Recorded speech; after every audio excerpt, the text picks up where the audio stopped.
So its last ride, just over 6,500 kilometres a month, just over 60,000 metres of elevation. Beautiful Norton Summit here, cruising around. How do I look? Do I look pretty tired? Do I look pretty fresh-faced? It's crazy how many kilometres I've done this month. I'm 36 years of age. Never in my life would I thought I could ride this many kilometres in a month and still work a decent amount of hours. I wonder how many hours on the bike I could do if I actually did it full time for a month. That'd be interesting. Just get on the bike, pack everything up, just go ride, just go tour across Australia. 10,000 kilometres in a month? Who knows? Who knows? It's all talk unless you do it. So that's been a great little challenge, the Strava Prove It challenge. I didn't even think I was going to do it until about a week and a half in. I thought, fuck it, let's bang up the Ks, let's go a bit nuts and punch out some miles. Beautiful ride, learned a lot just watching the sunset now. It's been a fantastic month. Do more videos about it. Ask your questions down below. Learn a lot about myself. Learn a lot about other people. Learn a lot more about hydration and nutrition and how important they are. Learn a lot about mindset and mentality and goals and focus. Just a fucking great month. I love doing these months. It's going to be crazy, a bit schizophrenic, a bit bipolar, and then that carries on for the rest of the year in other areas in life. Just focusing and pushing it. It's really good fun. I recommend people doing it. Learn about yourself. This wind has been my closest friend for the last 31 days. This has been following me around everywhere. Headwind, a little bit of tailwind. Mostly headwinds this month. It's been pretty amazing. A little gust of tailwinds here and there, but it's been great. The wind is all in your head. Alright, enough yapping. I'm going to go home, give Freely a sensual massage, have a big carb feed early at night, drink up some more water, back on the bike tomorrow, punching out some more Ks. Bit less though, bit less for February, recover, and rest up strong. We'll see you soon. Back to more video uploads. Peace. Thanks for all the support, guys and girls.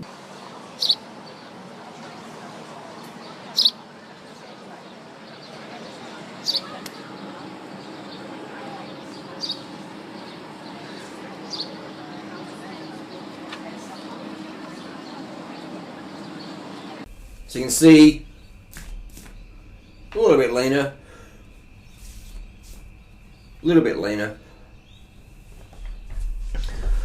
but not a lot. Hold on, let's get some light in here, shall we? Not a whole lot, because sport isn't enough to keep you lean. It's got your diet choices. Because if you look at the guy who sitting in front of me, Matt Carnell, he's banging out similar mileage, very fit lad. Not as lean as me though. Not as lean as me. So how can someone be doing as much training as Duran Rider, or a little bit more, but not be as lean as Duran Rider?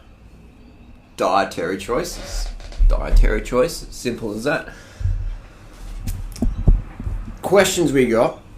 I've post your questions down below. We'll do some follow-up videos. Questions you got. What tires did you use? I used Maxxis Refuse. I used Specialized Armadillos. The Maxxis Refuse, that's the brand, Maxxis. The model number is Refuse. Great tyre. I ran 28s in my Cervelo with it. Really good tyre. Cheap, but pretty fast. Very puncture resistant. Very comfortable. What saddle did you use during it? I used a Specialized Fino. Actually, I'll go get one and show you what it looks like. Here it is. So my saddle uplight has an anatomical cut in there, and it's very flat. It's a very flat saddle. There's not much dip in there. You can sort of see it's very flat, and this saddle keeps its shape. It's an old saddle. Can't get them on brand new anymore, but I buy them on eBay. But my saddle works for me, but it might not work for you. Here's the Maxxis Refuse. This light's doing funny things, so Refuse Maxxis. Other questions? Did you eat 100% raw food diet while you're doing this month? No way. I would like to. That would be great if there's like a support car following me around. Just going, here Duran Rider, sir. Here's a tray of sliced organic mangoes. Here's banana smoothie. For sure, man. Because that shit tastes so fucking good. It's incredible. Or another option would be, I'm just riding through fruit orchards all the time. Just fruit ripening and just dropping all around me. Like in nature. It's funny, every animal I saw, at night I saw foxes, daytime I saw koalas, kangaroos, lizards. They have as much food as they want all around them, all the time. Us humans? No. We chop down all the fruit trees that were native. We turn it into grazing lands. If you want food, you got to go and buy it. Of all the kilometres I did, I foraged not much at all. Not much at all. And a lot of the stuff that I did forage, like wild plums and that, was inedible. So that would be my preferred thing. What did I actually eat? Same diet as always. Lots and lots of sugary, vegan foods. And I kept it pretty low fat. I kept it, I'd say under 50 grams of fat per day. My normal intake of fat would be under 30 grams per day or less. When I was doing this touring, a little bit extra, 50 grams of fat per day. There was one time where I did have, at night time, a bag of vegan potato crisps. And I'll tell you what, I felt pretty... The oil in them. I hadn't had that much oil for like fucking years. Literally years. The oil in the chips, for about an hour afterwards, I'm just like... My legs felt heavy, felt sticky. It's almost like red blood cells, you could feel them sticking together, just slowing it for an hour. I had to have it lay down. It was amazing. I was just really done. So I had to lay down, I had to ride it for an hour. And then I felt alright. But it's just amazing that people eat this greasy stuff, even if it is vegan. But man, oil. Do the best to get oil out of your diet or to minimise it. Minimise it as much as possible. It definitely isn't a health food. It's definitely not performance food. Another question is, how much sleep did you get? Not enough, because I was still trying to do work as well and training. So sleep got the arse. Another question here. How did you not get muscle soreness? Well, I'm very conditioned.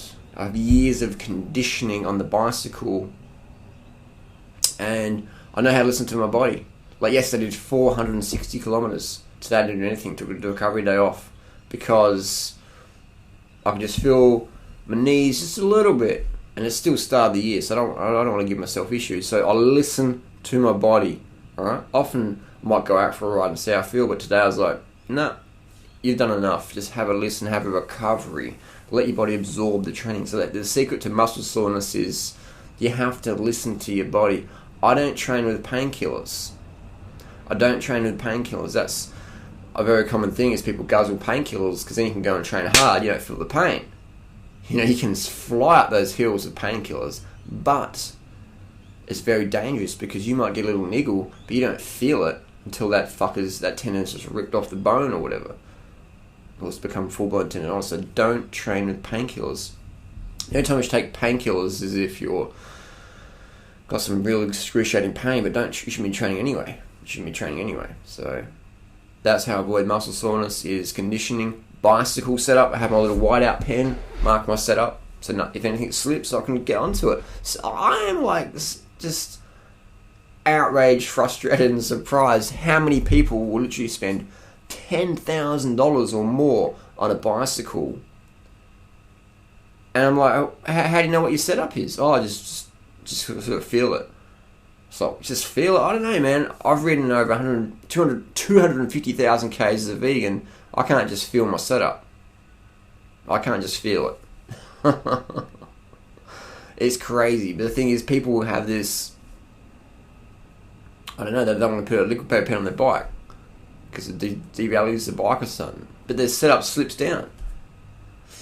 I don't know what people are thinking, but that's what I do, is I have liquid paper mark set up on my shoes, my handlebars, and my saddle level. Anything that's going to slip down or sideways or up or whatever, I have a liquid paper pen mark as a reference point. Another question. Did you feel like getting bored at some point? Yes. It's just about shifting the focus. What's that one? It's just about shifting the focus. Simple as that. If I did that video the other day about where to get my motivation. Simple as that. Just gotta shift your focus. It's what life's about, man. It's what life's about. Plain and simple. So there's a couple of questions and answers to keep the video short. We'll do some more. Post questions down below, and maybe when I'm a bit more awake, we'll bang out another video. We'll definitely do videos, man. Back in action now. Back in action. Thanks for the support. Thanks for watching.